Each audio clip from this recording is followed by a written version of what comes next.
welcome back Beauty Geeks, and today we're going to be discussing how I dye my hair, the products and the steps and all that fun stuff of dyeing hair. So first I just want to put a disclaimer on this video. I am not by any means a professional. I never went to school for hair. I did work in a salon for a short period of time, but not long enough to be a professional or anything like that. This is just what I've been doing with my own hair for quite a few years now, and it's worked for me. So, I mean, you know your hair better than anyone else, so just be very careful if you are going to do this or use any of these products. Please make sure you do a strand test just to make sure that A, you're not allergic, and B, it's not going to fry your hair off. And if you are really that concerned about your hair, there's no problem in going to a salon. They are usually worth their money.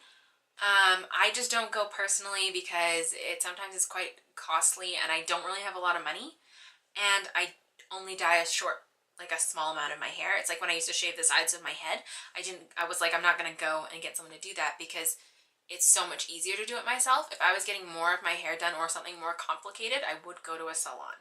So just keep that in mind. So first we'll go over some of the supplies that I use. I always use a brush, clips, a bag for my hair, and a bowl. So I use the bag just to kind of section off the bang part from the rest of my hair so that I don't get dye on the rest of my hair. And I use the clips to clip it back as well as clip the sections so that when sometimes I'll dye like a lighter color and a darker color. Ooh, sorry, that's my phone. So sometimes I'll do that. So, and then I use my brush. Usually I use my brush for the roots of the hair and getting the color on. And then I used my hands with a glove to put it on the rest of it. So on the topic of gloves, please, especially if you're bleaching your hair, wear gloves. I know that seems like really common sense, but one time I was bleaching the end of my friend's hair and I was like, it's not going to take me that long, at the most 10 minutes. I don't know why I thought the bleach won't damage me if I don't have it on that long. So I just used my fingers because I didn't have any gloves and I got a really bad rash. So be very careful, and please, if you're gonna be using bleach, wear gloves. For color, it's not gonna damage your skin or your hands by any means, but it will possibly stain, and this stuff lasts a long time, and it might stain your nails. So if you have like a nice manicure or something like that, it might stain that. So just be wary of that. So let's move on to some of the products I use. I use Wella brand bleach and developer for most things. So this is my powder that I use. And this is from their Color Charm. I don't know if they have any other lines, but it just says Color Charm, so I'm assuming they have other ones. And then this is the developer I use. And I use 20 volume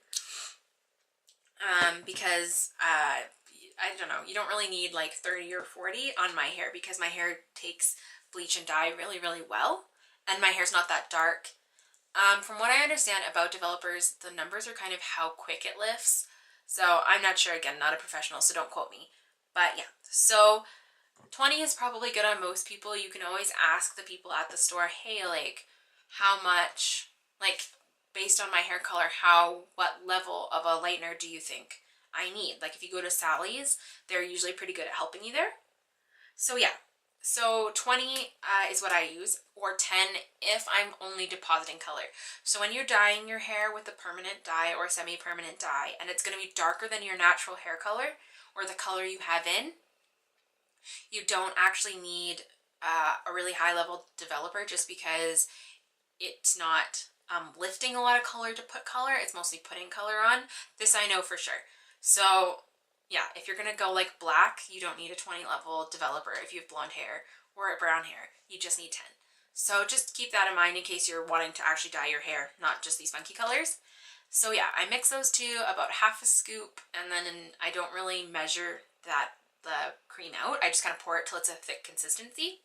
And then I put that on and I leave it for 30 minutes, usually with another bag on top of it so I'm not getting it on the walls, and the heat helps it to work. Then if I'm going, like when I first dyed this bit, I put in an ash blonde. This is the dark ash blonde, which I have. I can't remember why I have it. I think I dyed someone's hair with this one.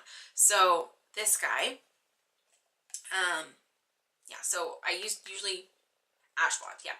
So this guy I put on after the bleach to tone out any of the yellow color. Now I don't do that as often anymore because I'm just doing the roots.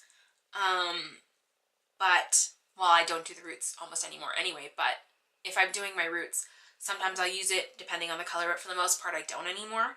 But when it was such a large section, I would tone it so that the yellowness and the brassiness wouldn't mess up any of these colors. So yeah, so I mix that with the developer as well, and I leave that on for another 30 minutes. And then it's color time. So you can mix these guys together and make your own colors. Sometimes they don't last as long if you mix them, so it kind of depends on what colors. I know pinks, yellows, oranges, reds all last actually well, I don't know about the reds, but I'm assuming because the oranges last, they will. But these colors all actually last really, really well. Same with the purple and the gray. The greens and the blues don't last as long as the other colors, but they still last quite a long time. Especially if they're not mixed. The blue lasts quite a bit longer if it's not mixed, but when it's mixed, it doesn't last as long. So just take that into consideration. And I would suggest not mixing this one with the colorless mixer because it dilutes the color and it definitely does not last. Like maybe 2 washes. So, and don't mix it with conditioner because again, it won't last either.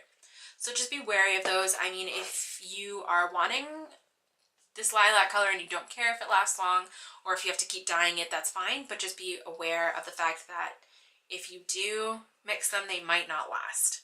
I do have a whole blog post about those and I will link it in the description so you can go ahead and check that out. I will list every product I've used in the description down below as well as where you can get them. I know that most of this stuff you can get in Chatters or yeah, all of the stuff you can get in Chatters, for sure. All of the product you can get in Chatters in Canada and probably the States. And these products as well you can usually get in Chatter salons and Sally's. So you can't get these products, I don't think, but I'll link it in the description if I find it so that you can go ahead and purchase these if you would like. And at the end of this video, I'm just going to put up some pictures of what I looked like with a few of the different colors because I've had like orange, green, blue, pinks, and then I've had pink, like shades of pink and shades of orange. So I will put that all at the end of this video. And yeah, so thank you guys for watching. Again, if you want to see me actually dyeing my hair, feel free to hit that like button and comment and let me know. And if you have any questions, comments, or concerns, you can find me on my Facebook, my blog, or my Instagram, and you can shoot me a message and I can answer any of your questions. And yeah, so thank you for watching, and I'll see you guys next week.